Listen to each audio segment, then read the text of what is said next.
One of the hardest things in life to do is to deal with the public because they test you every moment. They disappoint you, they let you down, they lie to you, they're not, they're not open with you, they hide things from you, and it's your skill, your ability to be able to work with people that's going to determine how successful you are in this business, is your skill at working with people. We know the importance of negotiating. We know that negotiating is a part of everything a salesperson does. It's from the first second you meet someone, whether it's by email, whether it's by phone, whether it's in person. And I say to you today, more and more and more of your emails, more and more of your first introductions are by way of an email.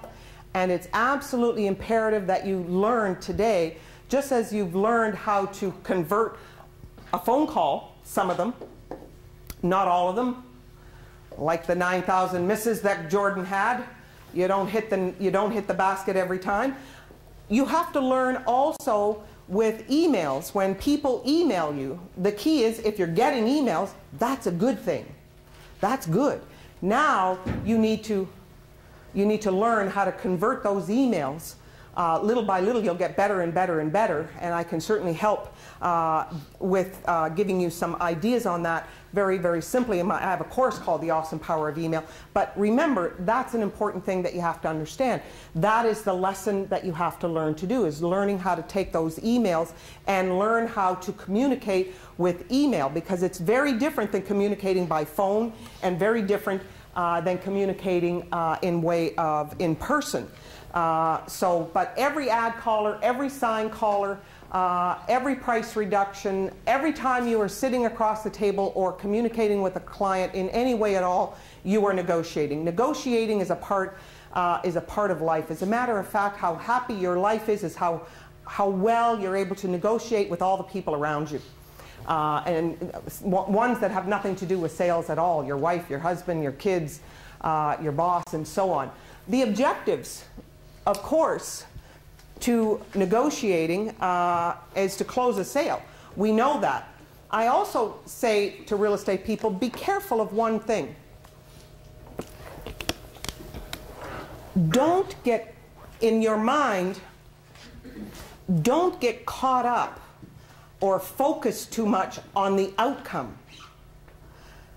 In other words, don't spend your time focusing only on, I got to get the listing, I got to get the listing, I got to get the listing. Don't spend your time obsessing about that. Because if what you're doing is focusing on the result, if you're a results-driven focuser, you're missing the most important part. What you've got to focus on is the process that gets you the result. That's what you got to focus on. You got to focus on, what do I have to do to make sure that I'm going to get that listing?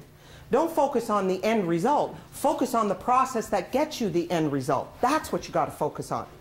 Because when you do that, your chances of succeeding are going to be greater, because you're just going to make your emails, you're going to tweak them and tweak them and tweak them and tweak them and tweak them, get them better and better and better until you see results are increasing. So if you're not getting the results that you want, change is the magic word.